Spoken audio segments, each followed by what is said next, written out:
Town Hall Academy, episode 39. And it's all about transparency. I mean, that's the word that everybody's using today. It's the same with our clients as it is with our potential recruits. And people want to work for a place that's transparent. They want to know what are the nuts and bolts and the everything behind everything. And that's what makes them feel comfortable and safe.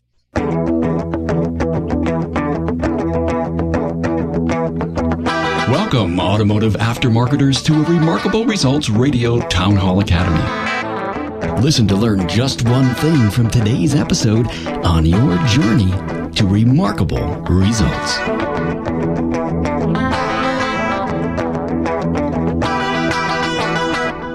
Welcome, Aftermarket Tribe from North America and around the world, to the Town Hall Academy from Remarkable Results Radio. Carm Capriato here with another substantial discussion. We're going to talk about recruiting to fill vacancies and build your team.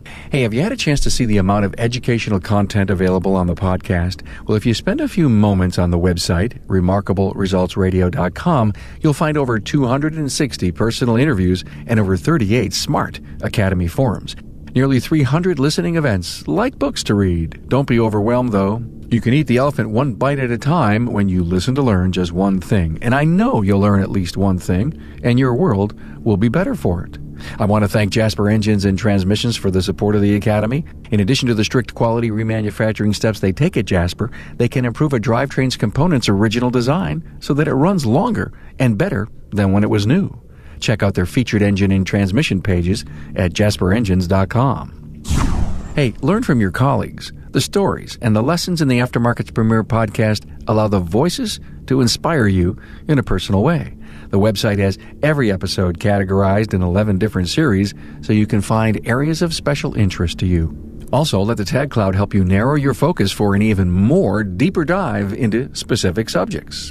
And if you're using the official listening app, you appreciate its power to help you glide through and find every episode. You don't need to take your eyes off the road to listen and learn just one thing. Hey, this Academy on 8 Ways to Recruit to Build Your Team and Bench Strength includes Kevin Vaught, Business Development Coach with Elite Worldwide, Ryan Blair from Blair Automotive and BMP Tuning in Dallas, Texas, an Audi and VW service and performance facility, and Robert Sexton, the General Manager of First Tire and Automotive, a multi-shop operation in the greater Houston area. Find extended bios on Kevin, Ryan, and Robert on the show notes page at remarkableresults.biz/A039. You can copy from the website and have yourself a great to-do list of great recruitment strategies and tactics for your business. We cover networking, building your pipeline of qualified candidates, and your people as recruiters. They all agree that recruiting is a long game that needs daily attention. You must invest the time. We talk about marketing efforts and being involved in secondary and post-secondary education.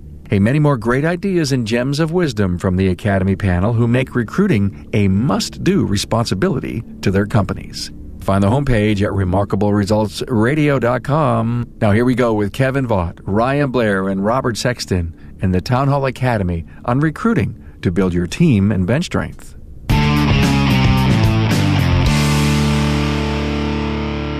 Kevin, I'm gonna ask you to start this all off for us.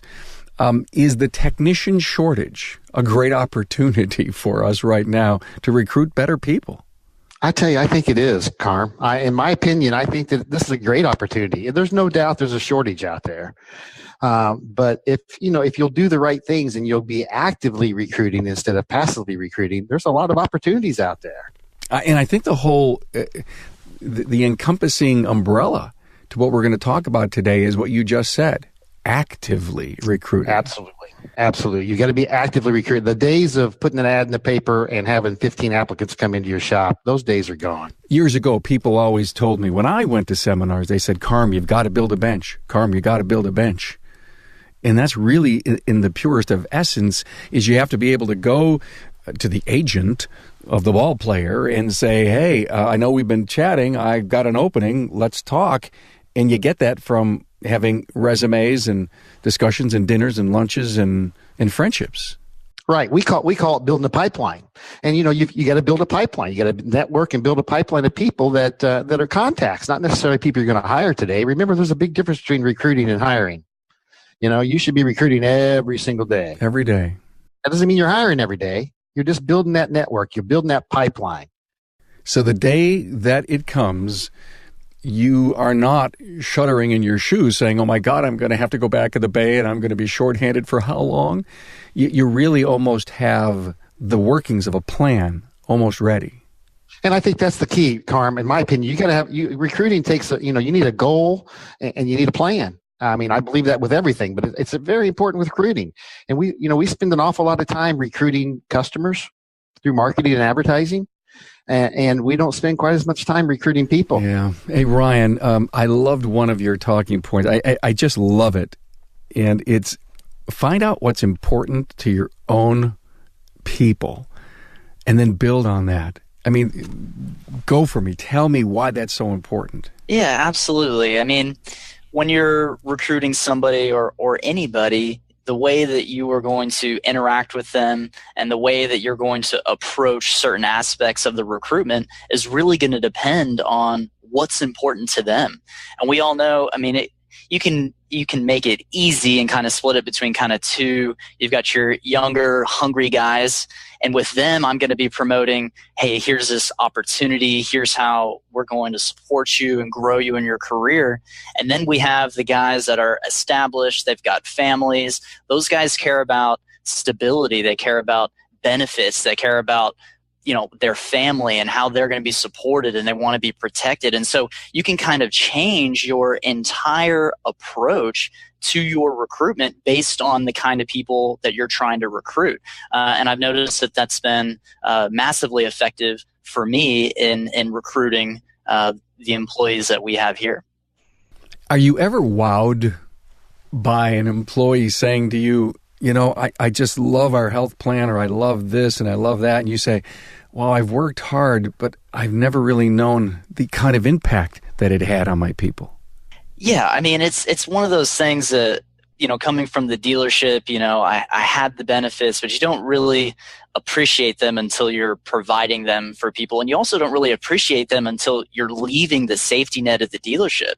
And a lot of times, if you're trying to recruit somebody that's, a top tier dealership employee, you've got to have that safety net that the dealership has in providing all of those same benefits. And they're extremely grateful, insurance reimbursement, workman's comp, all of the same things that they've come to expect in their careers.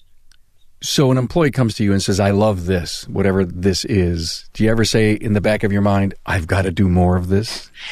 Yeah, absolutely. We're always looking to, increase benefits as we grow, as we can afford more, and even morale, right? Oh, yeah. Even morale. I mean, people come to work at places because they find out it's fun, great culture, good morale. Yeah, that gets out. The atmosphere.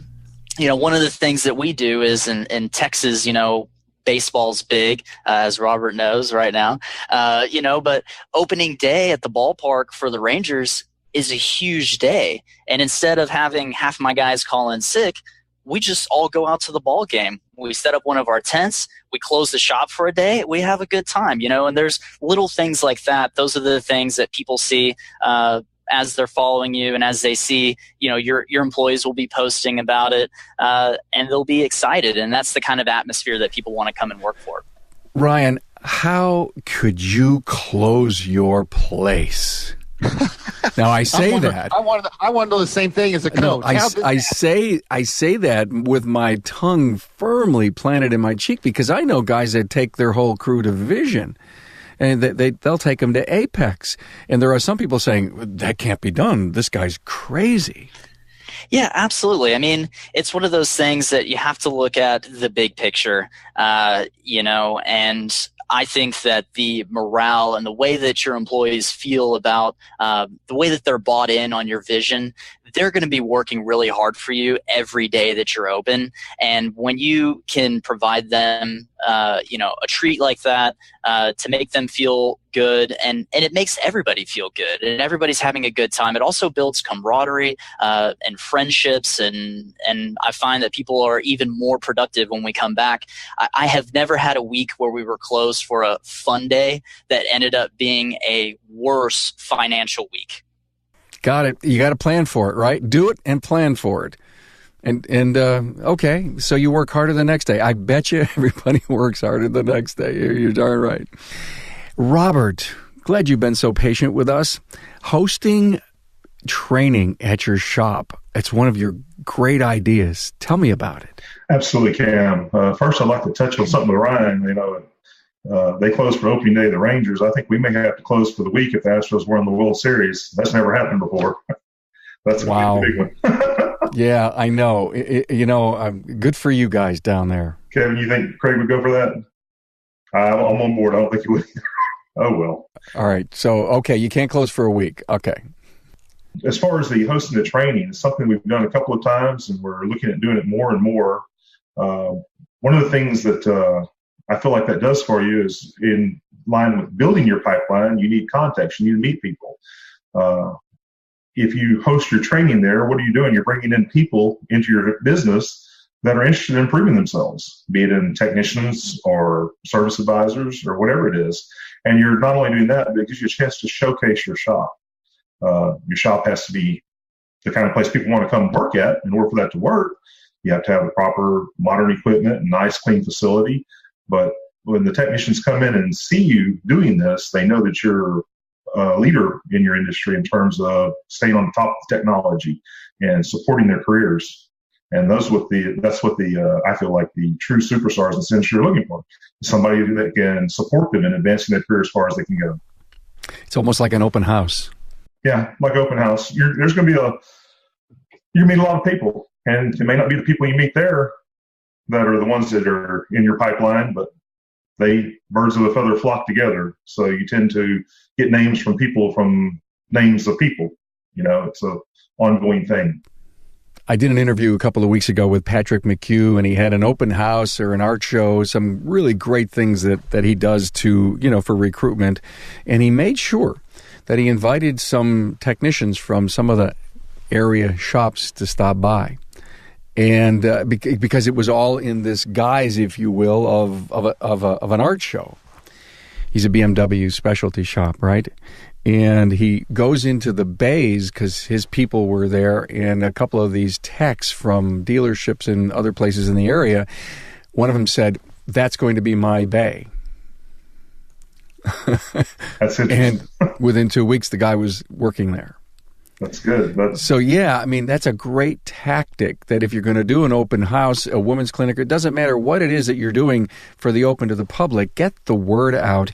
And one of you guys mentioned, contact the customers. I've had several clients that have hired, especially advisors, not so much technicians, but especially advisors have hired them because they've asked their good customers, "Hey, you know anyone looking?" Because who knows your business besides yourself and your employees any better than a good customer that's been a repeat customer.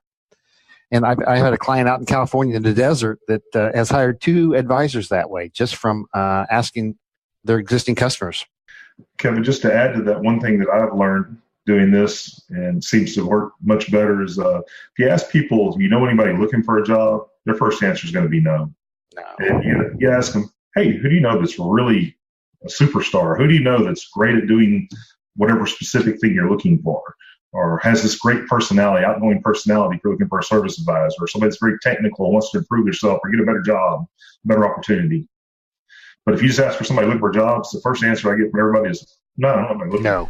And that's such a great point, because it was you, Kevin, who said you can't put the word help wanted anywhere around looking for a job. It really needs to say, hey, we're looking for good people. Just like you said, Robert, it doesn't start with I'm looking for help. I'm looking for superstars. Yes. Kevin, we talked a little bit ago about looking at all these old applications. Do you have any disciplines on what needs to happen? Say, for example, I interviewed someone 3 or 4 months ago. Do I take that application and throw it in a drawer, in a file? Do I catalog it? What do I do with it so that I could find it next time? I think there's, first of all, there's certain state laws you got to abide by first. That being said, we always kept 2 or 3 files, and we called them A, B, and C file. And so the A people we threw in the A file, the B people, the ones that we consider we threw in the B file, and so on. And then, like I said, what happens is you may not, you may be looking for an A tech, and today that applicant may be a B tech, but 12 months from now, 24 months from now, he may, he's got 22 years more experience, and so that's why I recommend going back and looking at previous applications. That's a great point. if the guy's worth anything, he's doing perpetual training and he's growing and he's getting better. Absolutely. So, Ryan, have you ever picked up the phone and called an applicant from a little while ago and found out what they were up to? Yeah, I mean, I like to keep up to date with everybody in my recruitment pipeline, and they may be people that I've interviewed or less formal, but they're growing. They're like plants, right? And I'm not having to pay for the watering or the sunlight or anything. The dealerships are, or wherever they're working, they're getting their training and they're growing. And I love to keep up with them, make sure, check in with them, offer a little bit of mentorship as well. That way they're getting something out of the relationship while I can kind of keep tabs on them. And somebody that graduates top of their class and gets into, a BMW dealership, it's still going to take years for them to get to where they can really be established and on their own in an independent environment. So, this is the long game. I might be looking 3, 4, 5 years waiting for these technicians to really and advisors to really solidify in their environment. And absolutely, I keep up with them on a regular basis. Why would they come to work for you? They want to come to work for us mainly from the dealership. The key selling points are a lot less red tape, a lot less micromanagement, and the environments in dealerships, it's a very top-down, it's a very, daily meetings that are interfering. Okay, there's a bigger grind. There's layers. Yes. And is the dealership the only place you're recruiting from? I tend to recruit mostly from the dealership because of the type of facility that we have and the type of shop that we have. It really does require specified knowledge, years and years of specified knowledge. Now, we do have some apprentices that we're bringing up in the advisor position and in the technician position that don't have as much dealership experience. But when we're looking at established positions that require, 5 to 10 years of experience, we're almost exclusively recruiting from the dealerships. Carm Capriotto here with Ron Haugen of Westside Auto Pros. Ron, are Jasper product improvements important when deciding to buy your next engine or transmission? Oh, absolutely. Not only important for me, because I know that I'm going to put a product in a vehicle that's going to last, but they're important for my customer. My customer's already got an engine that's failed, maybe because a component was under-engineered, and Jasper's gone in and found that and fixed that. And if somebody's committing to the kind of investment to put an engine in their vehicle, they're going to want the best one they can get. Hey, Ron, what could you tell me about Jasper's customer service?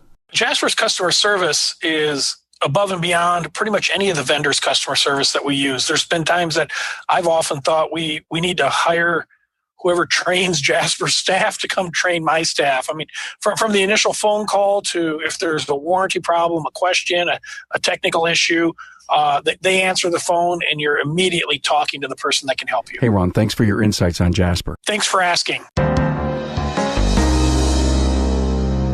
Reputation of a shop, Robert. I guess no one's going to come and work for you if you don't have a good reputation. Absolutely. Your best people, your best superstars, they take pride in what they do. They want to be the best. They want to work with the best. They're not going to come to a shop that doesn't have a good reputation, that's not equipped properly, and where they can't excel in their career and reach the top level. So you have to maintain that.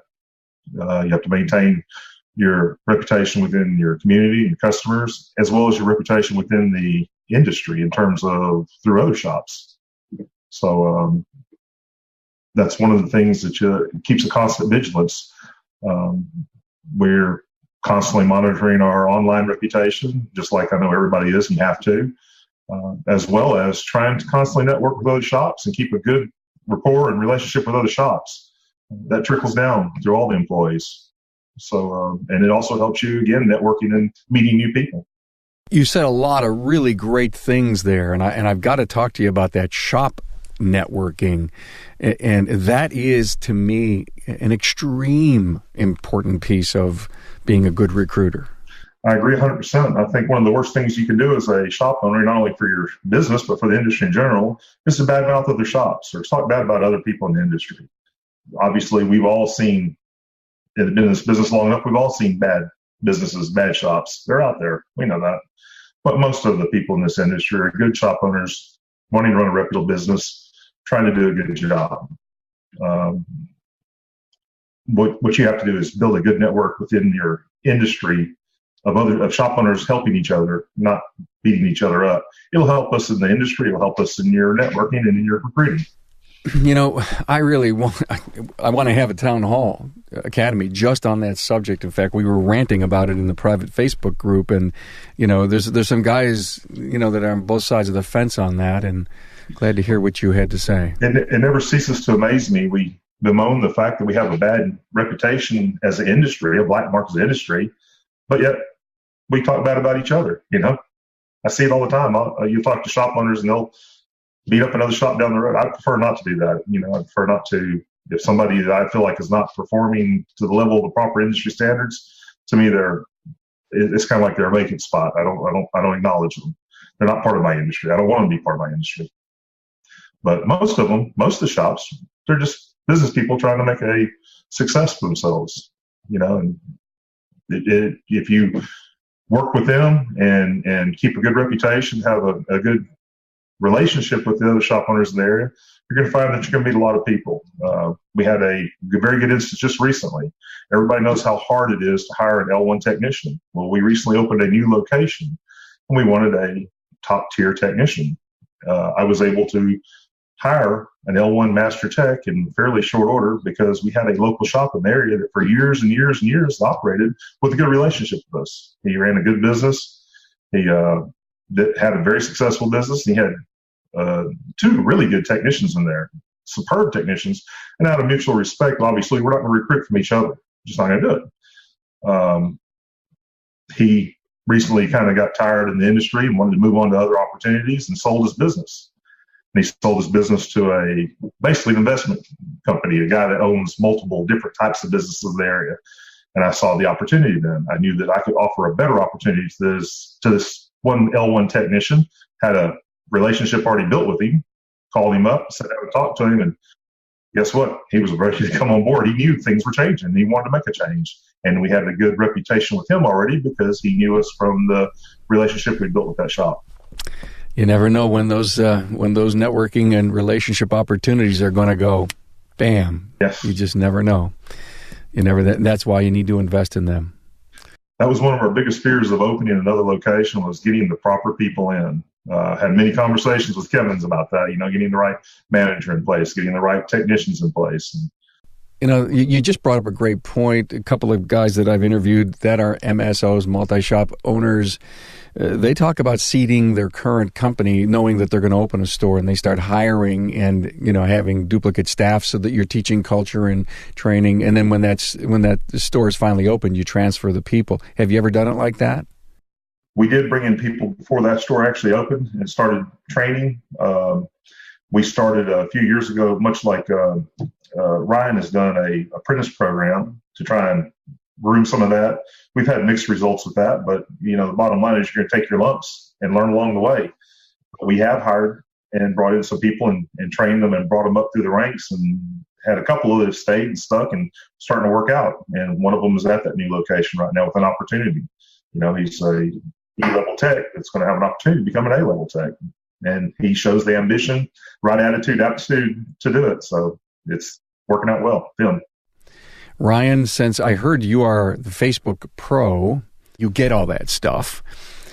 Tell me your methods of using social media to recruit.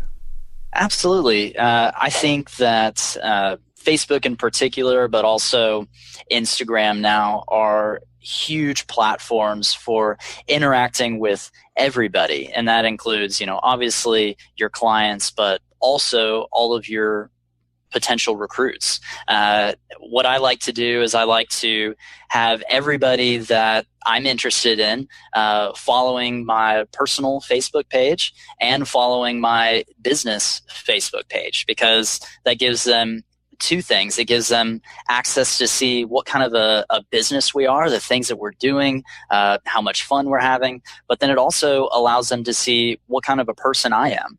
And that speaks a lot to people when they're trying to decide, who do I want to work for? Is this the kind of person I want to work for? But one of the great benefits to that as well is when they're following you, you can be following them. You can see if they get a new pet, or, if they're thinking about making a life change or moving somewhere, buying a new car or selling a car. I mean, these are all things that can be great conversation starters when you're wanting to catch up with them, talk to them, and interact with them as time goes on. So I think that it's a fantastic platform and an opportunity for everybody to be able to just interact with potential employees. And it's all about transparency. I mean, that's the word that everybody's using today. It's the same with our clients as it is with our potential recruits. And people want to work for a place that's transparent. They want to know what are the nuts and bolts and the everything behind everything. And that's what makes them feel comfortable and safe. Let's compare some millennials, Gen X's to boomers. Transparency really important to the younger person? I would say so, yes. I mean, one of the things that, especially now as the younger, even younger than me, guys are starting to come into my business, it's more and more important that they know what's going on, that they have kind of the big picture, and that they know that they're a part of it. They want to know what the why is. And if the explanation isn't good enough, then they might come up with their own, and that might be better than the one that I have, and we encourage that. But they're very involved in the ownership of the business. And that's really what you want from your employees or your potential recruits. So if you're looking for young people and you don't have a purpose and you can't explain your why, you're going to ask them, why are you leaving? God, I want to hire you, and be prepared for the answer. Absolutely. It's very important. So Kevin, do we have to put some money in a recruitment process? Do we have to invest in it or not? I believe so, Carm. And I got to tell you, the reason I believe that is that, we spend tens of thousands of dollars marketing to our external customers, marketing for business. But really, one's no good without the other. You could have a line of customers around the building. If you don't have a staff to help them, you don't have a business. You could have a shop full of great staff, but if you don't have customers, you're out of business. So I think they're equally as important. And again, it goes back to having a goal and a plan. I think it's got to be part of your marketing plan. You need to dedicate resources to recruiting. Now that doesn't necessarily mean equal amounts of money, but it does mean time. Yeah, it does. You're right. Time is money. But I think of signing bonuses. I think of stuff like that. Is that where you're talking about putting money? Well, I'm not a big fan of signing bonuses, and the reason for that, I'm a big fan of bounties, giving good bounties. The reason I don't like signing bonuses is because now you're alienating the other people. No, I get that. Maybe it was a poor choice of words, but thanks for clearing that up. But what I'm talking about more importantly is I think you've got to do some marketing, whether it be putting money in Facebook marketing to technicians, or whether, I think it takes both. But mainly the resource involved in recruiting, in my opinion, is time. You've got to dedicate time every single week to recruiting. But in that being said, I do think that you should also, there's one way of doing that, Carmel. I have a lot of my clients that they put out a direct mail piece, for example. Well, they'll put a starburst at the top corner that says, always looking for superstars, or we're growing, we're expanding, looking for superstars. So you're kind of hitting both worlds right there, recruiting and marketing to the customer at the same time. I heard Bob Cooper speak, and he's just, and that impressed me. Superstars, it impressed me. That seems to be elite's just drive for good people. That's it. You can't survive without great people, and great people in the right spot. You can't survive with it. So that's what we do. We're always looking for superstars, right, fellas? That's the way we're looking, always for superstars. That's what you drive to. And has that philosophy, strategy been successful, Robert, Ryan? It has. It has been successful. We've been very blessed to be able to keep our shops full. But if you have a moment's pause, if anything distracts you from your constant vigilance on it, it reflects. One of the things that we talked about Kevin about is we opened our 4th location, and my attention from recruiting got diverted. And I've kind of been off pace on it, and it's reflecting. I'm having to work double hard to, as Kevin would say, refill my pipeline. I need to, and I haven't been focused on that. So now I find myself trying to get involved in all kinds of things. I'll go to technician seminars and sit down and take a bunch of business cards, just sit there and talk to people, pass out business cards. Any kind of meeting. And can I add to that a little bit? And I think that marketing or recruiting is very similar to marketing to customers again, in that what you do today pays off 3 or 4 months from now. You're not going to get instant results, and that's what makes people stop. Just like when they put an advertising out, oh, it didn't work. Well, how do you know? I tried it once. You've got what you do today starts paying off 3 or 4 months from now, in my opinion. Robert, that's where you're at right now. I agree. And what ends up happening is, we fill up our boat, if you will, with the fish, and then quit fishing. We're like, we're here, and then before you know it, the fish are gone, and you're like, oh crap, I need to go fishing again. I'm definitely very active again in my recruiting and working very hard, not because we're dying for new people right now, but I know with the growth we've had and the new store opening and it growing, we're going to need more people in the 6 months, 8 months from now. And if I wait 5-6 months, I'm in trouble. You're doing a lot of smart stuff, Robert. It is just one of those things that a person in your position must do.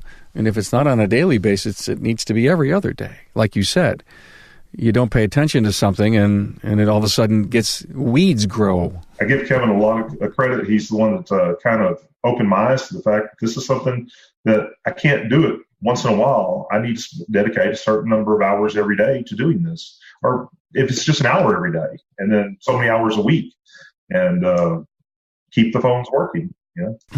That's a great takeaway for everyone in the audience, that this is a perpetual duty. Yes. And and Carmen, I go back. I tell my clients all the time, how bad do you want it? If you can whine about a shortage of technicians, but get off your hind end and go out and find them. Work at it. I know. How bad do you want it? That's like show me the money. It's the same principle, right? How bad do you want it? That's right. How bad do you want it? You're right. Do you want to complain about it, or you can do something about it? Carm, I had just had a real quick example. I had a client one time. I says, you might offer this particular person a $4,000 bounty, not a hiring bonus, a bounty. He said, oh my goodness, I would never spend that kind of money. I said, let's see here. You're going to offer someone a $3,000 hiring bonus. You've already told me this. You're losing $5,000 a week in business being short a technician, and you're not willing to give $4,000 bounty to someone? I mean, that's $400 a month, $300 a month. Why wouldn't you do that over a 12-month period? And then the silence comes over, and then the pure logic of the thought starts seeping out, and they say, God, Kevin, you're right. That's pretty much the way it went. Ryan, ever used the bounty? Hasn't had to. Because you've got it figured out. No, not exactly. But, I think that that's something that we would definitely look into. And I have a friend, for example, right now that has a shop out in California, and great culture, great shop.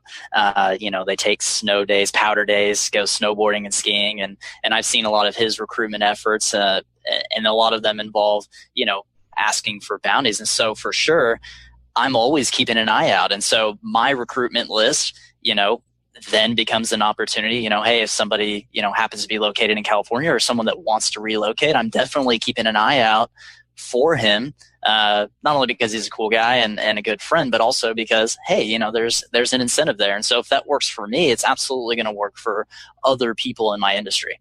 Ryan, talk to me about grassroots, parents, students speaking at Vaught schools.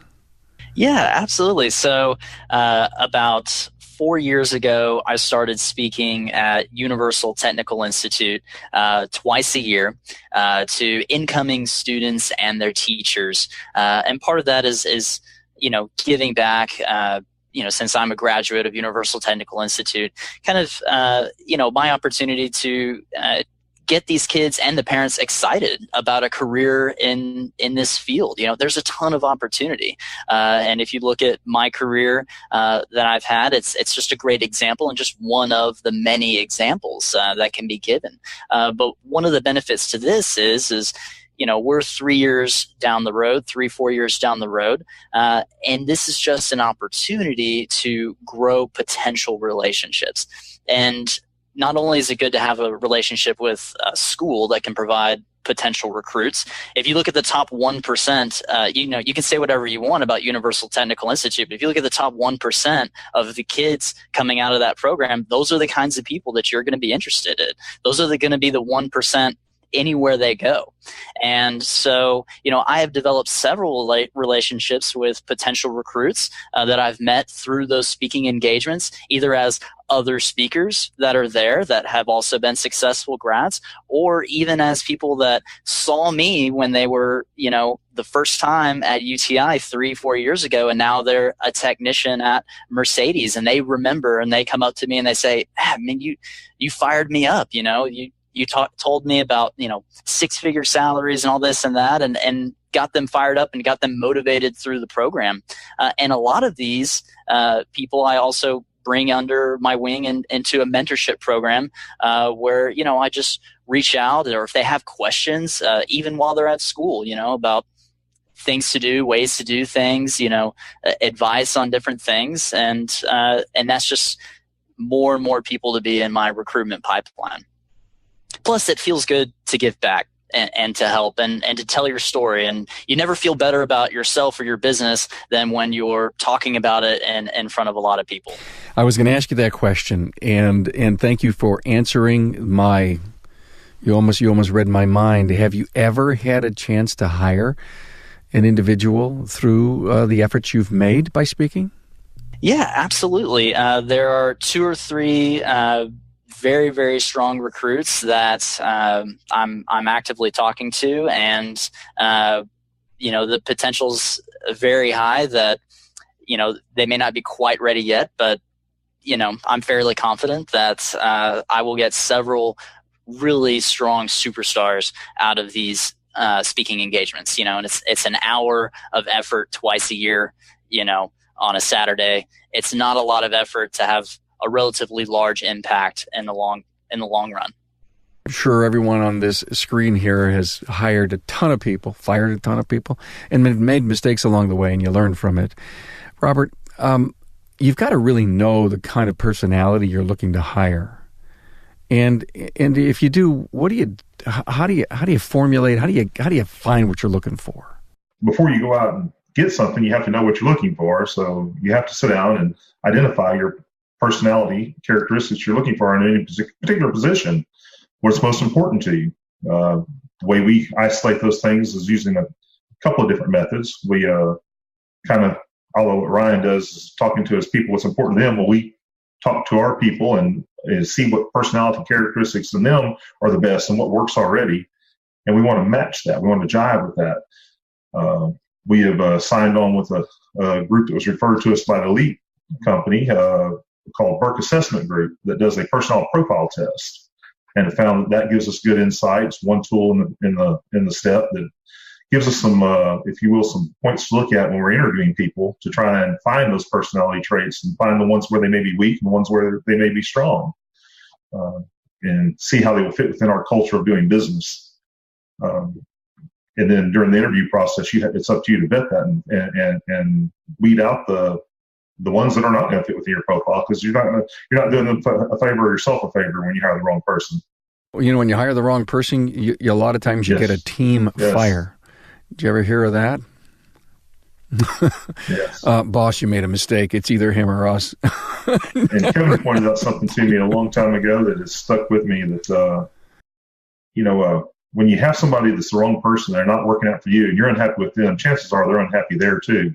You're actually doing them a favor by releasing them to pursue other opportunities where they can be happy. They're not happy here. They need to find their where they are happy. They're zen, and it's not at your store, then it's somewhere else. So we try to, find the right fit. First, identify what we're looking for, so when we go out, we can find the right fit, and we don't have to go through that process. very important to know what you're looking for before you start out looking, or you're going to end up just hiring whoever, the first person that comes in. Agree with that, Ryan? Yeah, absolutely. I think it's a huge fit, and I'm lucky to have a team that interacts and works so well together. And we just went through a huge expansion, double the size of our staff. And I had a lot of nerves about, the old Blair staff and how they're going to interact with the new Blair staff. And everybody ended up getting along great, because we were looking for the types of people, that we had, a similar personality, similar interaction, and everybody ended up able to work really well together. Okay, Ryan, I loved one of your talking points about your business plan and sharing it with your people. And would you ever share that with a recruit? Absolutely. I have a version of my business plan for every recruit that I'm talking to, and it has their employee bio in our business plan as if they were an employee of Blair Automotive. And typically what I like to do is, early on in the recruiting process, when things get more serious, take them out to lunch or a meal, and give them a physical copy of this business plan. And this does so many things for you. First, it allows them to see that you have the wherewithal to have a business plan, and that you have a plan, and that you are going somewhere, and they can learn a lot more about your culture, about who you are, by what they see in the plan. And obviously it's more of that transparency that we're talking about earlier. And then they get to the part where they see themselves in the plan, and they feel valued. They feel like, man, I could really be a part of this. And they get an idea of your vision and what that's going to look like, and they can see themselves. A lot of times this is about creating the imagery, the vision of what their life is going to look like as an employee at your shop or in your business. And then it's just really neat that they have something that they can get excited about. They'll show this to, their mom, their friends, their wife, everybody that is within earshot, that, they just think it's going to be so cool. And so that's just something that has been really huge for us. And I'm sure a lot of my employees that will be watching this can attest to the fact that I did this for every single one of them, where they very, very clearly saw their position and where they were going to be and how they were going to fit in to what we were doing and the way that we're moving forward as a company. Do your employees know that they're part of the recruitment process? Absolutely. And some of my best employees were recruited by my best employees. And it's just, they see the way that they are and how happy they are, or maybe their quality of life or the environment that they're in, and they're just excited about their job, and so they talk about it to their friends, and superstars attract other superstars.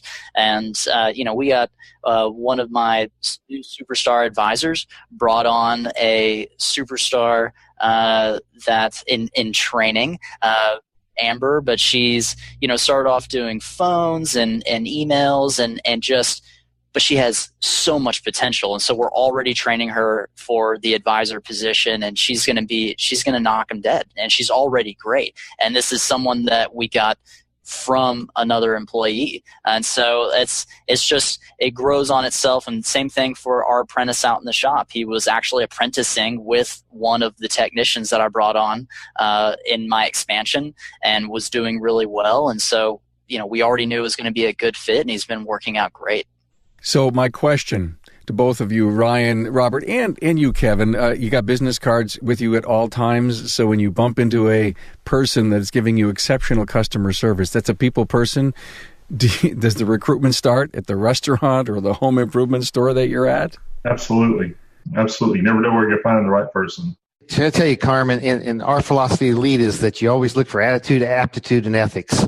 That's where you start, especially in an advisor position. Maybe not so much in tech, but in an advisor position, we can train them the business. You can't train someone to genuinely connect with people. That's a talent or a skill that's within them. You can't train that. So to your point, yes, I encourage my clients all the time. You see someone that's giving superb service, I don't care whether they're in the industry or not, give them a business card, see if they might want to talk to you. Same with you, Ryan. You got a great example? I don't have a specific example, but I do know that I'm always keeping my eyes out, and anybody that totally knocks my socks off, absolutely, those are the people that I want to add into my recruitment pipeline. Hey, look at guys, we have covered every one of your talking points and even more. We covered more than 8 incredible pointers for filling vacancies, recruiting your team. Thank you to Ryan Blair, Robert Sexton, and Kevin Vaught. I'm going to give you your last word. Anything that maybe we didn't cover, or any great final words of wisdom you'd love to share to your peers in the industry. And Kevin, I'll give you the last word. Robert, I'll give you the first one. Thank you, Cam. Thank you for having me on. And Ryan, you gave me a lot of good insights, some things I can work on. I appreciate it. This happens all the time. The people that come on the show, they take their own notes. They learn from the other people that are on. They write me and they say, "Oh, I'm so glad I was on. I paid so much attention. I learned from the other." And this is going on, repeating, as we continue to repurpose this. So thank you for saying that, Robert. No, it has re-energized me and refocused me and got me ready to get off the phone so I can start making some phone calls. But my biggest thing I can say is it's the constant vigilance. So always stay focused on it. Write it down. If it's something one of the things I'm really working on is I'm more of less of a write down person, more got it in my head, and I'm trying to change that. If it's not written down, it ain't going to happen. So I'm working on writing it down, put a plan in place, write it down. I've created a spreadsheet that I keep all my contacts in. I go date back 4 years ago, and I just go through that spreadsheet and keep adding and make notes off to the side, and I go back and we'll go back to that and call back to see how they're doing and what's going on. And I need to grow it a little more, so I'm going to be working on that in the coming weeks.